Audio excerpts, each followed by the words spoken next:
Hello दोस्तों, दीवार पर चढ़ना और बार बार गिरना। चींटियों के बारे में आपने कितनी ही कहानी अब तक सुनी होगी, लेकिन उनके बारे में जो रोचक फैक्ट्स यहाँ हम आपको बताने जा रहे हैं उसके बारे में शायद ही आपने कभी पढ़ा हो या सुना हो। चींटियाँ ही ऐसी प्राणी है जो दुनिया भर में हर जगह पाई जाती है।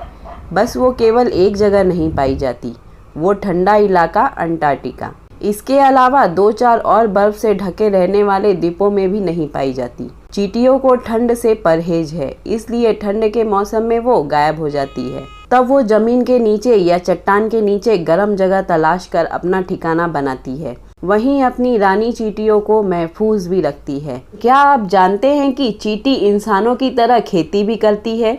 ये सुनने में भले ही अजीब लग रहा हो, लेकिन यह सच है कि चींटी भी इंसानों की तरह खेती करती है।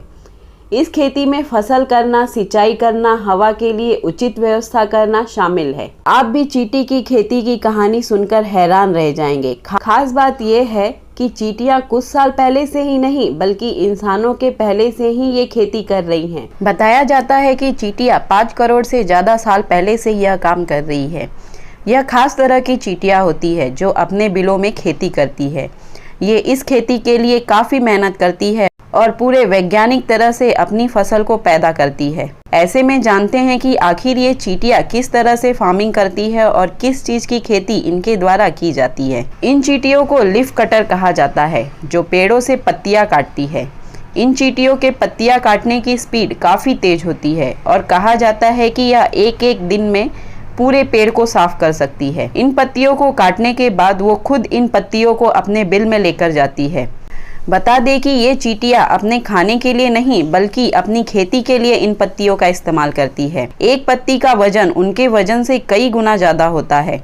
उनके बिल भी काफ़ी अलग होते हैं, जो कई मीटर में फैले होते हैं। एक तरह से उनके बिल में हजारों कमरे होते हैं और ये 5 स्क्वायर किलोमीटर तक अपने बिल को जमीन के नीचे फैला लेती है। ये चींटियां अपने बिल में फंगस की खेती करती है और इन पत्तियों का इस्तेमाल फर्टिलाइजर के रूप में किया जाता है। आइए जानते हैं कि किस तरह यह खेती करती है। फंगस की खेती के लिए पहले चींटियां बिल में पत्तियां लेकर आती है। इसके बाद इस फंगस की कीड़ों से रक्षा भी करती है और इस फंगस के आसपास कचरे या बेकार तत्वों को हटाती है। इतना ही नहीं, चींटियां फंगस के लिए जरूरी नमी की व्यवस्था करती है। अगर किसी स्थान पर नमी की कमी होती है तो उस स्थान पर बाहर से पानी लाकर नमी का स्तर बढ़ाती है और अगर नमी ज़्यादा होती है तो उसे भी मैनेज करती है।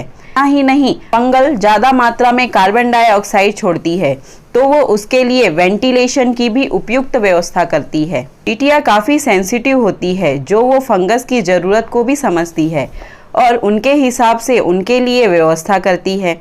उसमें अलग चींटियों का भी अलग अलग वर्ग होता है, जो हर ग्रुप का अलग अलग काम डिसाइड होता है। इसमें बड़ी चींटियां एक सैनिक की तरह काम करती है और वजन उठाती है, तो बिल की रक्षा करती है और रास्ता बनाती है।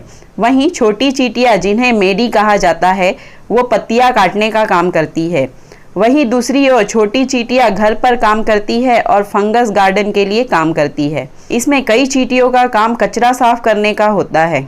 अब ये चींटियां इस खेती का करती क्या है? वही फंगस चींटियों के लिए एक फूड सोर्स होता है। चींटियों के लार्वा के लिए काम आता है। चींटियों की दर्जनों प्रजातियां फंगस की खेती करती है, जिसे लार्वा को खिलाया जाता है। अगर वीडियो पसंद आया है तो इसे लाइक कर दीजिए, सब्सक्राइब कर दीजिए और अपने फैमिली और फ्रेंड्स के साथ ज़रूर शेयर कीजिए। मिलते हैं नेक्स्ट वीडियो में, तब तक के लिए धन्यवाद।